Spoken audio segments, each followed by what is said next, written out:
a gente vai falar sobre a PEC da blindagem. E é tão curioso, né? Que eles começaram batizando de PEC da prerrogativa. Cara, como dar o nome para as coisas é algo tão importante. Quando fala PEC da prerrogativa, você acha o quê? Que é uma coisa boa, né? A prerrogativa. PEC da prerrogativa. Você sabe o que é prerrogativa? É tipo meu lugar de fala. Tipo, PEC da prerrogativa. Não, gente. Esse projeto de emenda constitucional que está tramitando neste momento no Congresso, já passou em 2 votações da Câmara. O melhor nome para ele é PEC do crime organizado. É a PEC do PCC eleito. Por quê? É um absurdo tão grande, tão inconstitucional, até a medula, que é inacreditável que a gente tenha que falar dela em 2025. Mas vamos lá. Eu quero ler aqui essa matéria da Billboard. A Billboard é especializada em música, mas ela fez uma matéria sobre isso porque vai ter uma manifestação conduzida aí pelos músicos mais importantes da MPB brasileira, né? O Chico Buarque, o Caetano Veloso e o Gilberto Gil, porque tá todo mundo indignado. Aí eles querem fazer um movimento de ação popular para mostrar pro Congresso que ninguém tá feliz com o que eles querem fazer. E essa matéria da Billboard, a Nilce tá separando aqui, porque ela conseguiu resumir bem. Porque tá fazendo para o público não especializado, que é a galera de música, e tem que explicar de forma sucinta, é uma ótima coisa pra gente usar nessa live. O que é a PEC da blindagem? Vamos ler com vocês. A PEC da blindagem, como ficou conhecida, impede que deputados e senadores sejam investigados e julgados criminalmente sem autorização prévia de suas respectivas casas legislativas. Além de... Investigado não pode? Não pode! Tipo, tem que ter autorização. E o processo estiver em segredo? Não... Tem que ter autorização. Tá. Além de restringir prisões apenas com aval da maioria dos pares. Agora, a proposta segue para a votação no Senado, enquanto cresce a pressão popular nas ruas. A proposta nasceu como PEC 3 de 2021, apelidada de PEC das prerrogativas. Foi apresentada na Câmara com a ideia central de exigir autorização prévia do Congresso para que o STF possa abrir ação penal contra os deputados e senadores. E em versões discutidas, alcançar presidentes de partidos. Isso é muito importante que você note, tá? Não valeria só para os eleitos, porque tem presidente do partido que não tem nem mandato. Que não tem mandato. Valeria para ele também. O tema entrou no radar após 2021, mas ficou adormecido até ser reativado em 2025. Em setembro desse ano, a Câmara recolocou o texto em pauta sob a presidência do Hugo Mota.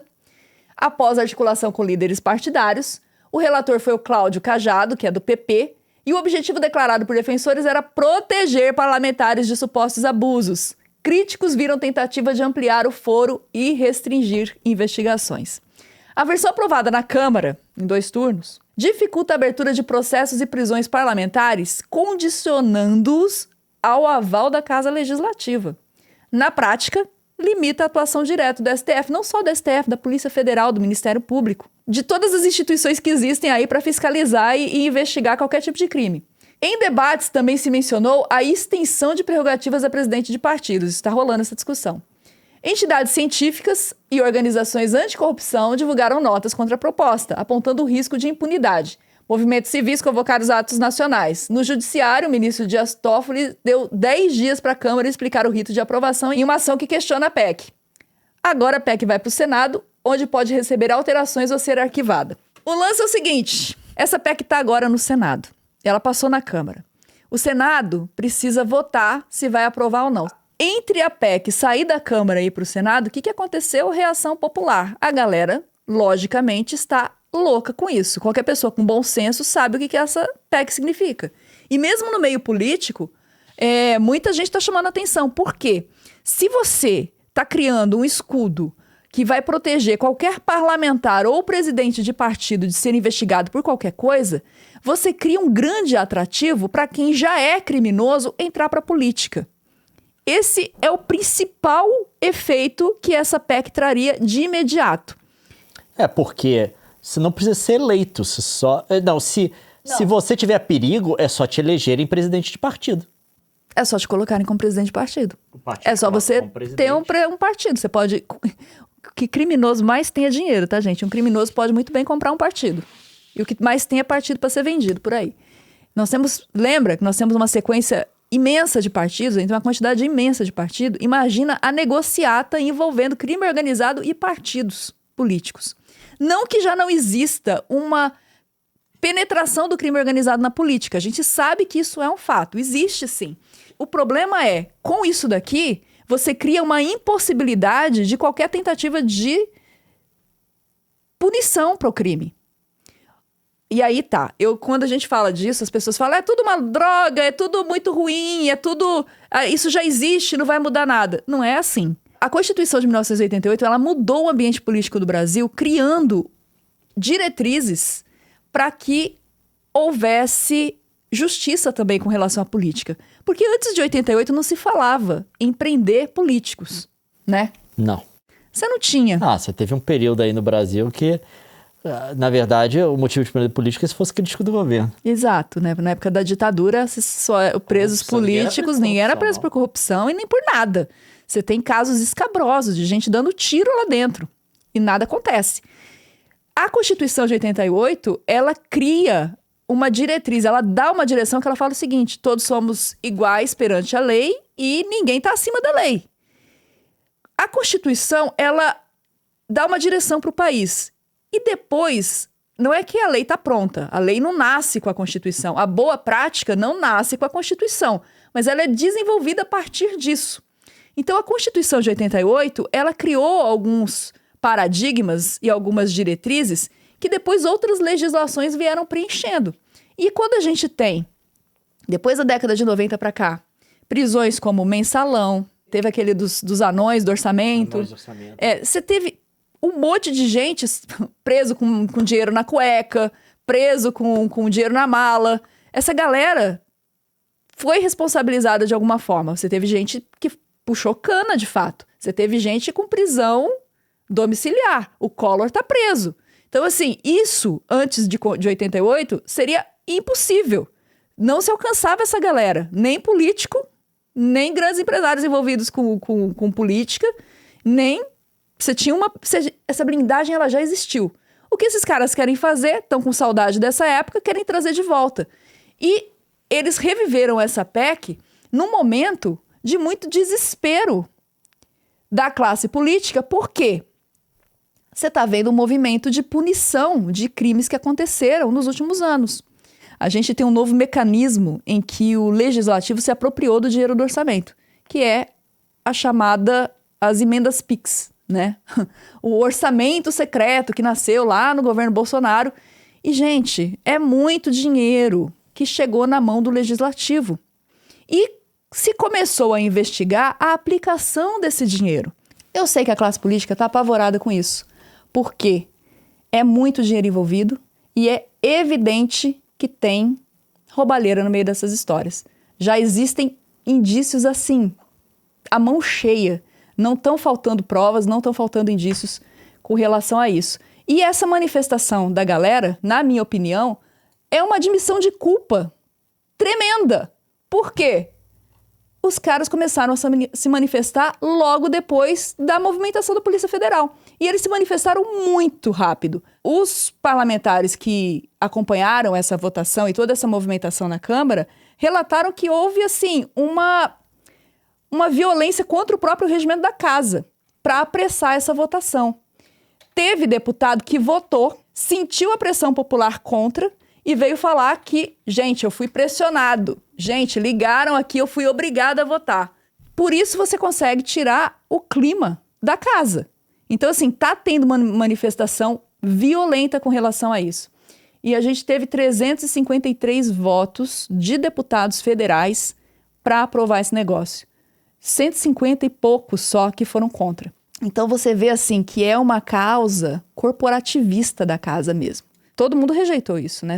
Quando você abre o jornal, você vê analista falando sobre isso. Não teve um jurista falando que isso aqui não vai dar problema. Você tem opinião de gente que já foi político, que é político, mas não só isso. Você tem gente de institutos que apuram com relação à corrupção, que estudam crime organizado, mostrando como era tudo isso que... Era só isso que essa galera queria.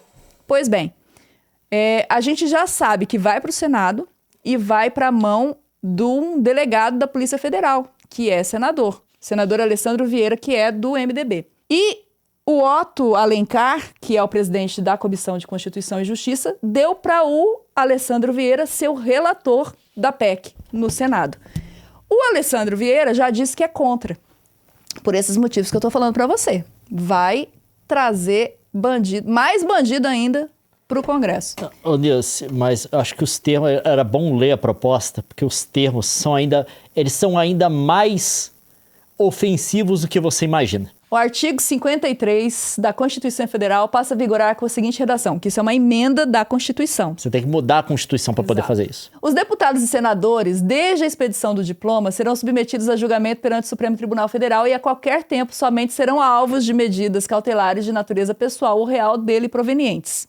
Desde a expedição do diploma, os membros do Congresso Nacional não poderão ser presos. Não poderão ser presos, não tem prisão. Salvo em flagrante de crime inafiançável. Calma que vai ter uma observação sobre isso.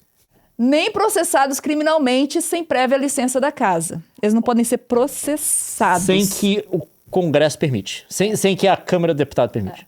A licença de que trata o parágrafo 2º deverá ser... Parágrafo é esse, tá? Deverá ser deliberada pela respectiva Casa Legislativa por votação secreta da maioria absoluta de seus membros em até 90 dias a contar do recebimento da ordem emanada pelo Supremo Tribunal Federal. Vamos lá. Primeiro, não pode ser preso. Para você ser, qual o termo que eles usam aqui? Processado criminalmente. Precisa da autorização. Autorização da maioria dos pares. Absoluta da casa. Em voto secreto. Em voto secreto. Eu esqueci dessa parte que pra mim é mais bizarra. Cara, imagina isso. Imagina isso. Ninguém mais vai ser, gente. Ninguém mais vai ser. Por quê? Todo mundo tem rabo preso com o outro ali. Acabou. Você recebeu o diploma, você foi diplomado de deputado, você não precisa... Você tá livre. Acabou, você não precisa preocupar com mais carta nada. de saída livre da prisão. Continuando. O indeferimento do pedido de licença suspende a prescrição enquanto durar o mandato. Ou seja, enquanto você mandar o mandato, se o pedido não for deferido, se eles não votarem, se a maioria absoluta não votar, suspende a prescrição, enquanto tiver o mandato. No caso de flagrante de crime inafiançável, que é aquele crime mais hediondo. Você não tá com raiva suficiente, você vai ficar com raiva agora. Os autos serão remetidos dentro de 24 horas à casa respectiva para que, pelo voto secreto da maioria de seus membros, resolva sobre a prisão e autorize ou não a formação de culpa. É verdade. Então, você não pode ser preso. Por nada. O único jeito de ser preso é se for um flagrante de um crime inafiançável. Porém, tem que ser aprovado em voto secreto ainda pela casa. E aqui tá a parte que você tinha falado antes, dos líderes de partido. Artigo 102. Da Constituição passa a vigorar com a seguinte redação. Nas infrações penais comuns, o presidente da República, o vice-presidente, os membros do Congresso Nacional, os presidentes nacionais de partidos políticos com representação no Congresso Nacional, seus próprios ministros e o procurador-geral da República. O que é esse B do artigo 102? Tá aqui, que é o que compete ao Supremo Tribunal Federal, é a parte que fala sobre o foro privilegiado. Sobre o julgamento. Cabe ao Supremo Tribunal Federal processar e julgar originalmente nas infrações penais comuns o presidente da República, o vice-presidente, os membros do Congresso Nacional, os próprios ministros e o Procurador-Geral da República. Meteu ali... Aí o que eles fizeram? Colocaram aqui com foro privilegiado também... os presidentes nacionais de partidos políticos. Políticos com representação do Congresso Nacional. Gente, se isso aqui passar, acabou. Assim, acabou. Vai virar uma grande milícia. Isso aqui é tipo assim, é entregar o Brasil... Não tem mais recuperação. Isso daqui é o fim. Não tem mais recuperação.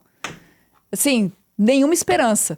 Porque os caras se tornam absolutamente inalcançáveis e inatingíveis pela justiça. Isso aqui torna o cenário pior ainda do que era antes de 88. Entendeu o que eles estão querendo? Eles estão querendo impunidade irrestrita para fazer o que eles bem entenderem. Tudo isso porque eles sabem, a galera que tá, pode ter certeza, a galera que tá fazendo de tudo, aquela galera que terminou rezando Pai Nosso porque aprovaram, foi porque aprovaram isso aqui. Eles terminaram orando Pai Nosso porque aprovaram isso aqui.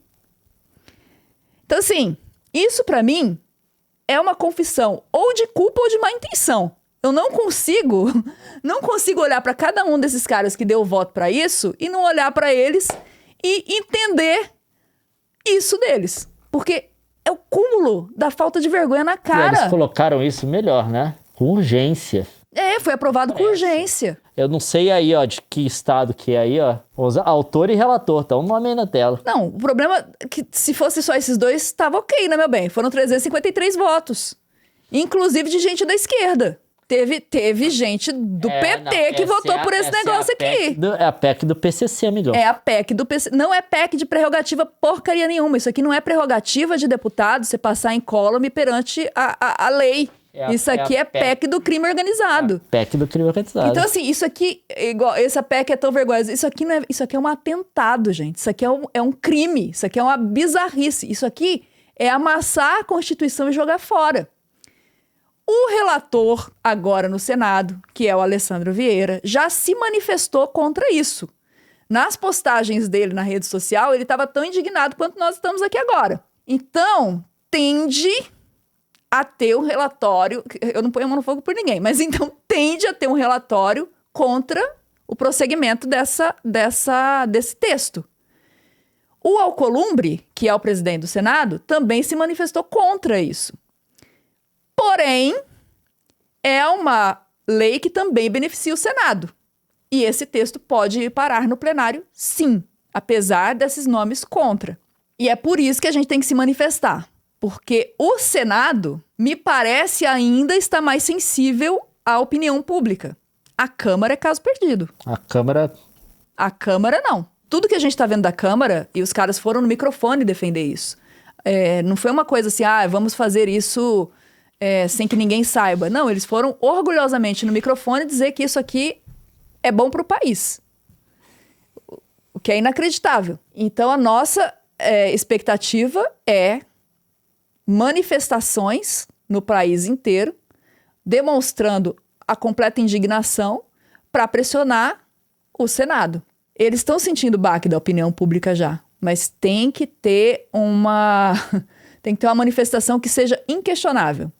Eu acredito, porque é muito sedutor para eles. Isso aqui é muito sedutor para eles. Sempre há a possibilidade de ser derrubado pelo Supremo Tribunal Federal? Sim, mas a acirra não deixa de ser uma coisa que seja instrumentalizada depois pelas mesmas pessoas que votaram nesse negócio aí.